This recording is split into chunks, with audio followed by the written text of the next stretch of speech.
বলিয়ে না। হরি বল। তো আজ আমরা আস্বাদন করব সেই ভক্তের কথা যার নাম হলো প্রভু শ্যামানন্দ। আমরা প্রভু শ্যামানন্দ আস্বাদন করব। তার আগে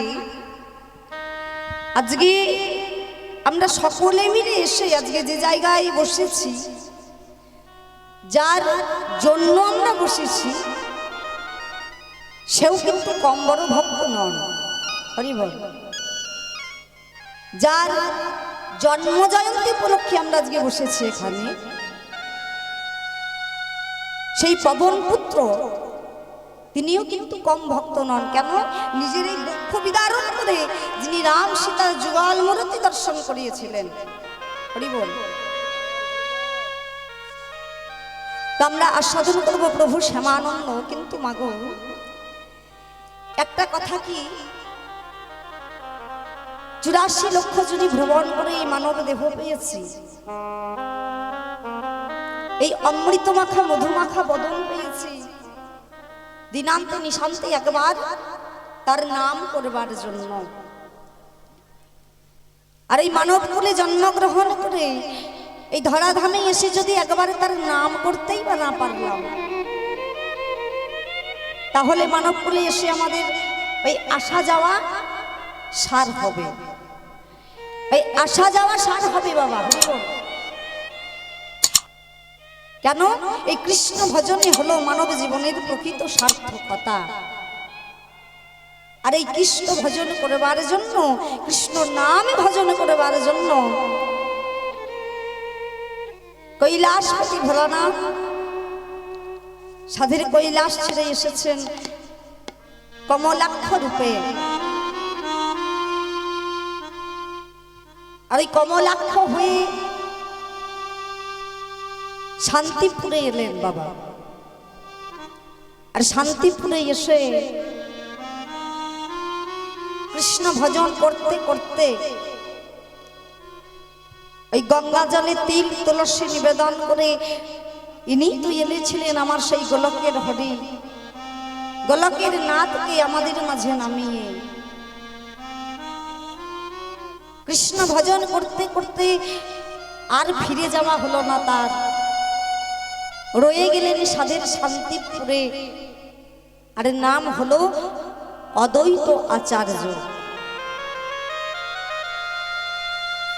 এই কৃষ্ণ ভজন করবার জন্য, কৃষ্ণ ভজনের কেমন স্বাদ, কৃষ্ণ ভজনের মধ্যে কেমন মধু লুকিয়ে আছে, সেই স্বাদ আস্বাদন করবার জন্য তিনি এলেন আবার এই ধরার মাটিতে, ধরার বুকে। কোথায়? মেদিনীপুর জেলা ধারেন্দা গ্রাম। সেখানে কৃষ্ণ মণ্ডল আর তার স্ত্রী দুলিকা দেবী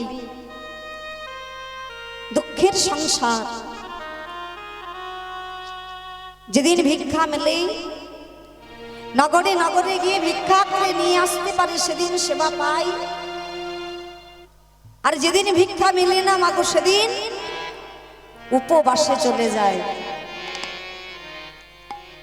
যেদিন ভিক্ষা মেলে সেদিন প্রভুর সেবা দিতে পারে, যেদিন ভিক্ষা মেলে না সেদিন নয়নের জলে ভক্তি চন্দন মিশ্রিত করে মন তুলসী নিবেদন করে প্রভুকে। আর প্রভুকে ডেকে ডেকে বলে, দয়াময়, এ জগতে কেউ জানুক বা না জানুক, তুমি তো খুবই ভালো করে জানো, ভালো করে জানো, ওগো দয়াল হরি, তুমি বিনা আমার আর কেহ নাই। তাই আমি তোমার চরণ শরণে নিলাম, আমি তোমার চরণে আমার মন তুলসী নিবেদন করি। তুমি যা হয় করো, মন তুলসী নিবেদন করে, ভক্তি চন্দন নিবেদন করে অমায়েরা, ওই গৌড়ীয় বৈষ্ণব সমাজের যারা রয়েছেন তারা তারা মনে প্রাণে বিশ্বাস করেন যে ওই নীলাচলে ওই পুরী ধামে এখনো পর্যন্ত যেখানে প্রভুর বিচরণ ভূমি, সেখানে গেলে এখনো তার চরণধুলি অঙ্গে মাখা যায়। তার চরণধুলি ওই নীলাচলের মাটিতে গড়াগড়ি দিলে তার চরণধুলি অঙ্গে মাখা যায়, তাপিত প্রাণ শীতল হয়ে যায়। তাই গৌরী বৈষ্ণব সমাজের প্রতিনিধিগণ তারা প্রত্যেক বছর রথযাত্রায় যান। কোথায়? পুরী ধামে। এবছরও যাবেন। তবে এবছর হয়েছে কি, কৃষ্ণমন্ডল দুরিকাকে বলছে, দুরিকা, ও দুরিকা, তুমি কি জানো কত ভক্ত, কত শত শত ভক্ত প্রভুর কাছে যায়, আর প্রভুর কাছে গিয়ে তাদের মনের কথাগুলো জানায়, মনের ব্যথাগুলো জানায়। দুরিকা, তুমি আমায় অনুমতি দাও, এবছর আমি প্রত্যেক ভক্তের মতো ওই পুরী ধামে যেতে চাই। কেন জানো? আমার মাধবীর কাছে আমার মনের ব্যথাগুলো, আমার এই সংসারের কষ্টগুলো জানাবার জন্য। বলো না দুরিকা, আমি কি যেতে পারি? দুরিকার কাছে যেই না এমন কথা বলেছেন, আর অমনি সঙ্গে সঙ্গে দুরিকা বলছে, স্বামী তুমি যাবে প্রভুর দর্শনে, আর আমি বাধা দিব তোমায়? কেমন করে বাধা দিই? হ্যাঁ, তুমি কি জানো না তুমি হলে আমার স্বামী আর আমি হলাম তোমার সহধর্মিণী। সহধর্মিণী কাকে বলে? শাস্ত্রে আছে, যে স্ত্রী তার স্বামীর ধর্মকে প্রকৃত সহায়তা করে সেই হলো তার প্রকৃত সহধর্মিণী। তাই তুমি যাবে প্রভুর দর্শনে, আর আমি বাধা দেব তা তো হতে পারে না। যাও স্বামী, যাও, তুমি তোমার মনের কথাগুলো প্রভুর চরণে জানাই এসো। এবার দুরিকার কাছে বিদায় নিয়ে যাচ্ছেন কৃষ্ণমন্ডল প্রভুর কাছে নিজের মনের কথাগুলো জানাবেন বলে। তখনকার দিনে, এখনকার দিনে যেমন যোগাযোগ ব্যবস্থা, বাড়ি থেকে বেরোলেই হলো, কিন্তু তখনকার দিনে যোগাযোগের প্রধান মাধ্যম যেটা ছিল সেটা হলো পায়ে হাঁটা পথ। তাই ওই পায়ে হাঁটা পথ ধরে কৃষ্ণমন্ডল পৌঁছালেন কোথায়? পুরী ধামে। আর সেখানে লক্ষ লক্ষ অগণিত ভক্তের ভিড়ে দাঁড়িয়ে দাঁড়িয়ে কৃষ্ণমন্ডল প্রভুকে উদ্দেশ্য করে বললেন, দয়াময়, হে মাধব, এই লক্ষ লক্ষ ভক্তের ভিড়ে, এই অগণিত ভক্তের ভিড়ে আমি জানি আমি তোমায় ঠিকঠাক দেখতে না পেলেও তুমি আমায় ঠিকঠাক দেখতে পাচ্ছ। আর তাই যদি হয়ে থাকে তবে আমি আমার মনের কথাগুলো তোমার কাছে জানাইয়া রাখি, তুমি মন দিয়ে শুনে রাখো মাধব। ও মাধব, আমার কি মনের কথা জানো? মাধব বহুত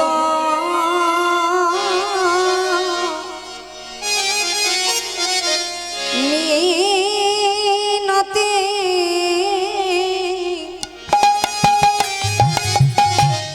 মিনতি করত, ও হে মাধব,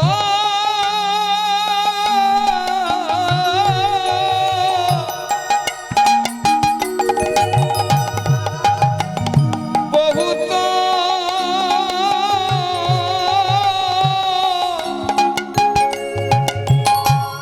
বহুত মিনতি, মাধব বহুত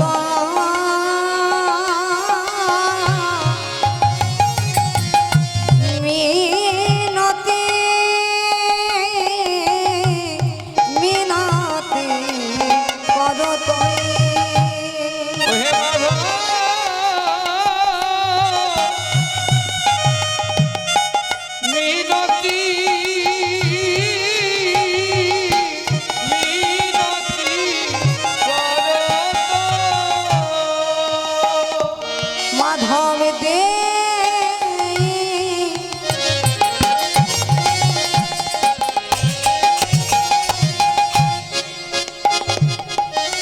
রসি দিল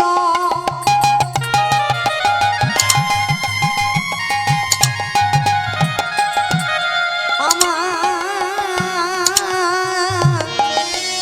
দেহ মন সমর্পণ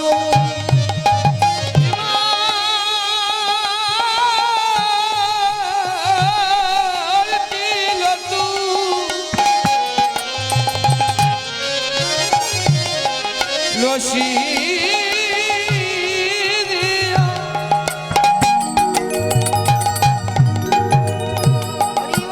দেহ মন সমর্পিত মাধবে জনমের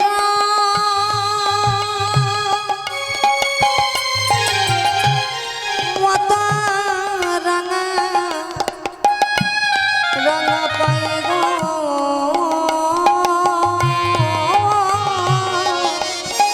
জনমের মত রাঙা পায়ে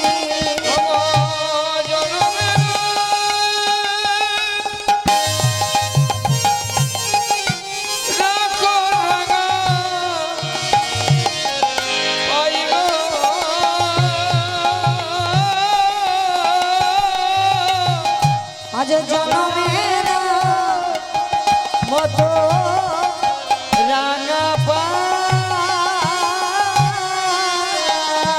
মাধব তব চরণে আমার এই নিবেদন মাধব তব চরণে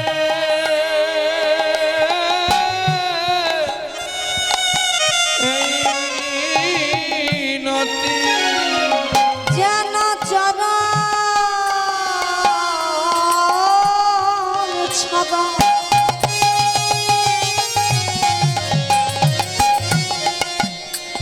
আমায় করে দিও না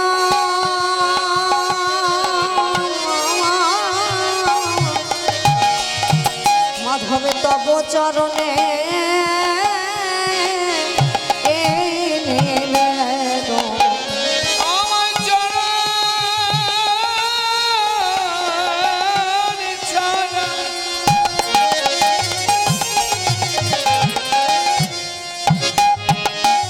করে দিও না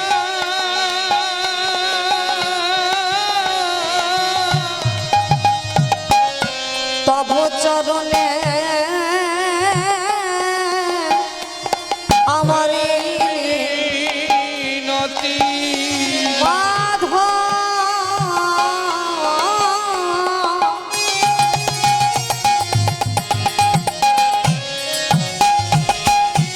তব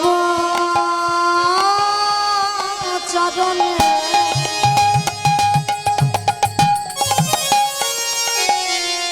আমার এই নিবেদন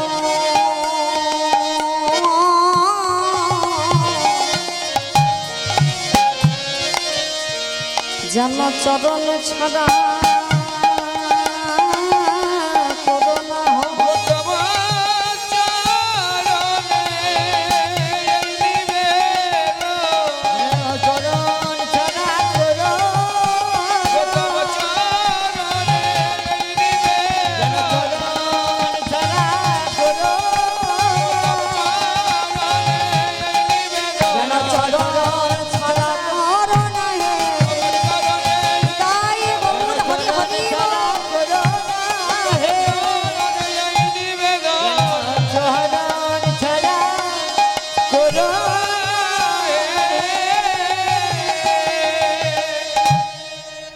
যেই নাই এমন কথা বলেছেন আর অমনি সঙ্গে সঙ্গে মাধব মনে মনে চিন্তা করছে কোন ভক্ত ডাকে গো বাবা হ্যাঁ? এই জগতে মাঝে কত শত শত ভক্ত আছে, কত লক্ষ লক্ষ ভক্ত আছে যারা আমায় ফল মিষ্টান্ন দ্রব্যাদি দিয়ে ডাকে, কিন্তু এমন করে কেউ তো ডাকে না। এমন করে কাতরে স্বরে, এমন করে নয়নের ধারায় বক্ষ ভাসিয়ে তো আমায় ডাকে না। দেখতে হবে কে। প্রভু আর থাকতে পারলেন না মা, এলেন কোথায়? সেই ভক্তের কাছে, সেই কৃষ্ণ মণ্ডলের কাছে। আর এসে বলে, এই যে শোনো, কখন থেকে লক্ষ্য করছি তুমি আমায় ডেকেই চলেছো, ডেকেই চলেছো, কিন্তু তুমি যে আমায় বলছো যে তোমার চরণ ছাড়া করো না, কিন্তু তুমি কি বলতে পারো, তুমি কি বলতে পারো যে তুমি কি এমন কোন পুণ্যের কাজ করেছো? হ্যাঁ, তোমার কি এমন গুণ আছে? তোমার মধ্যে তো কিছু গুণ থাকবে, তবে তো আমি আমার চরণে তোমায় জায়গা দেব। বলো বলো বলো বলো না, তোমার মধ্যে কি গুণ আছে? যেমনই কথা বলেছে, আর সঙ্গে সঙ্গে কৃষ্ণমন্ডল মাধবের প্রতি নয়ন দিয়ে বলে, মাধব, ও মাধব, তুমি যে বলছো গুণ, তবে শোনো শোনো বলি মাধব, যদি গণ হইতে দশ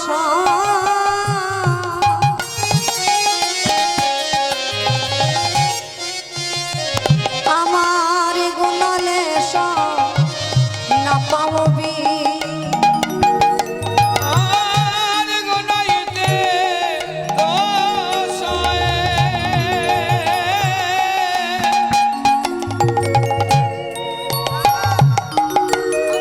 পাবনে না পাবো যদি গণইতে দোষ,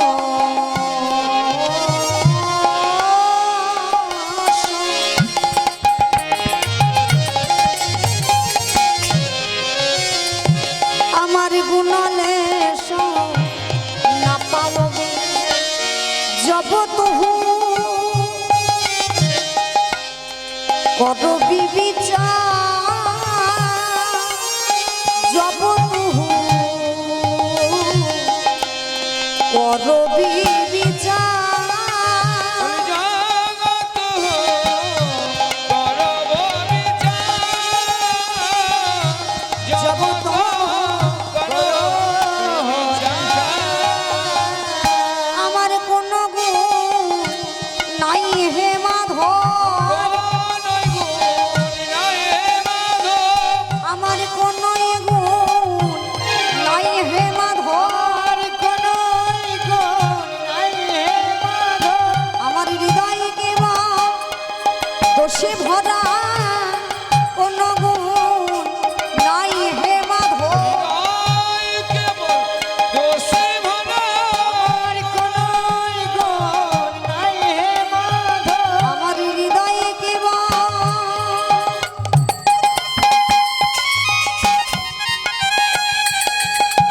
দোষে ভরা। এই যে হ্যাঁ গো, তোমার হৃদয় যদি দোষে ভরা হয়, তবে আমার কাছে এসেছো কৃপা চাইতে? হ্যাঁ, বলে মাধব, তোমার কাছে কৃপা চাইবার সাহস আমাকে তোমার নাম জুড়িয়ে দিয়েছে। বলে তার মানে? হ্যাঁ, বলে মাধব, এই জগতের লোকের মুখে শুনেছি তোমার নাম নাকি জগতের নাথ, আর তাই যদি হইয়া থাকে তবে বলো বলো মাধব, তুহু জগন্নাথ এ জগতে কহয়সে, তুহু জগন্নাথ এ জগতে কলসে, মাধবে তুহু জগন্নাথ এ জগতে কহয়সে, জগন্নাথ এ জগতে কলসে, জগবাহী নহি মুই ছায়, জগবাহী হইরাছে, মাধব জগবাহী নহি মুই ছায়, জগবাহী নাহি মোছে। মাধব তুহু জগন্নাথ এ জগতি কহয়সী, এই জগতে মাঝে বলি তুমি নাকি জগতের না। আর তাই যদি হয়ে থাকে বলো বলো, হ্যাঁ আমি কি তোমার জগতের বাইরে? তুমি যদি জগতের নাথ হয়ে থাকো আমি তো তোমার এই জগতের মধ্যে। তাহলে দোষীরাও যেমন তোমার এই জগতের, গুণীরাও তোমার এই জগতের। তুমি যদি গুণীদের কৃপা করতে পারো তবে তোমাকে যে দোষীদেরও কৃপা করতে হবে মাধব। এই জগতে মাঝে আমি দোষী হয়ে তোমার চরণ শরণে নিলাম, তুমি কৃপা করে তোমার ওই রাঙা চরণে ছাড়া করো না।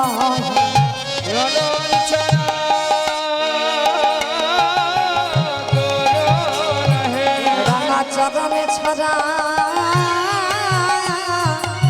করো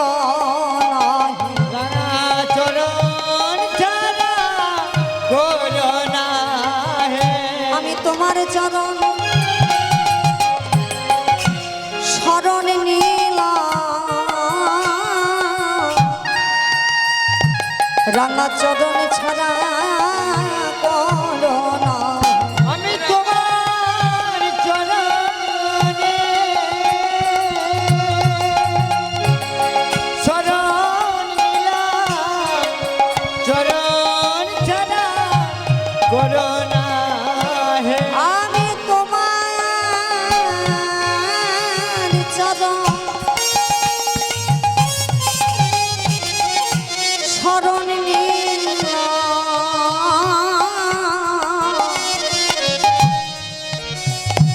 এবার তুমি আমার আশা পূরণ করো। চরণেতে শরণ নিলাম, এবারে আমার আশা পূরণ করো। চরণেতে শরণ নিলাম, এবারে আমার আশা পূরণ করো। চরণেতে বিদায় গৌর হরি হরি আমার আশা পূরণ করো। শরণ নিলাম, তুমি আমার আশা পূরণ করো। আমায় চরণ ছাড়া করো না হে। এবারে যেই নয় এমন করে ভক্ত ডেকেছে আর অমনি মাধবী বলে উঠলেন, ওগো শোনো শোনো শোনো, তুমি যে এমন করে আমায় ডেকেছো তা আমার কাছে তোমার কি চাওয়া আছে বলো, আমার কাছে একটু শুনে নি, তবে আমি বিচার করে দেখব যে তুমি আমায় যেটা চাইছো, যেটা চাইতে তুমি আমার কাছে এসেছো তোমায় দেওয়া যাবে কি না। বলো তুমি কি চাও। আর যেমন এই কথা বলেছে আর অমনি সঙ্গে সঙ্গে কৃষ্ণ মণ্ডল বলে উঠল, মাধব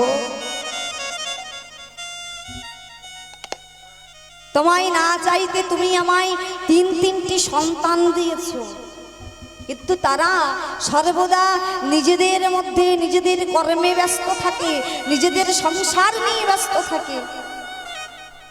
কিন্তু মাধব আমি তোমার কাছে আজকে কি চাইবো জানো, তুমি যেমন তিনটি সন্তান দিয়েছো আজ আমি তোমার কাছে আর একটি সন্তান চাইব। তবে সেই সন্তানটা কেমন হবে জানো মাধব, সেই সন্তানটা যেন কৃষ্ণ ভক্ত হয়ে জন্ম নেয়, কৃষ্ণ ভক্ত হয়ে যেন তোমার চরণ সেবা করতে পারে। তাই ও হে মাধব তুমি কি করবে জানো মাধব, আমায় একটা কৃষ্ণ ভক্ত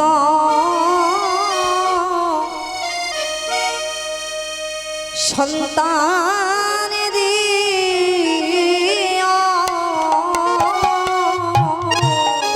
আমায় একটা কৃষ্ণ ভক্ত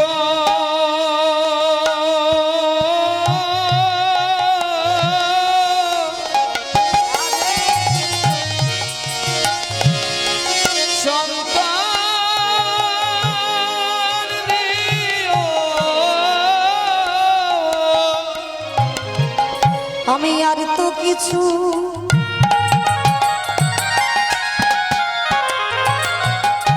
চাই না হরি,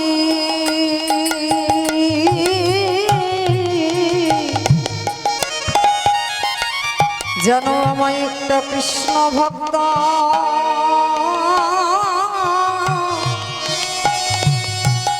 সন্তান দিয়া আমি আর তো কিছু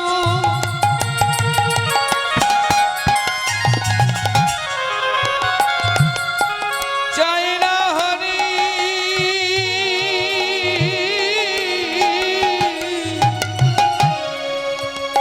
আমায় একটা কৃষ্ণ ভক্ত সন্তান দিও আমি আর কিছু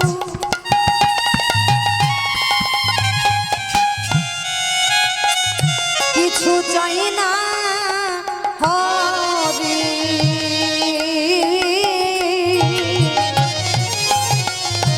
যেন একটা কৃষ্ণ ভক্ত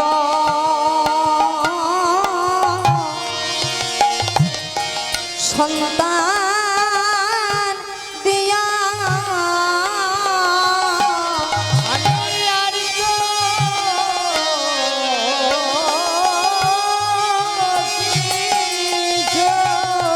নিতাই গৌর হরি হরি বল।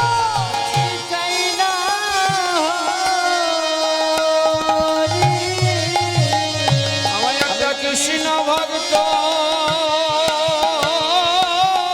সন্তান দিও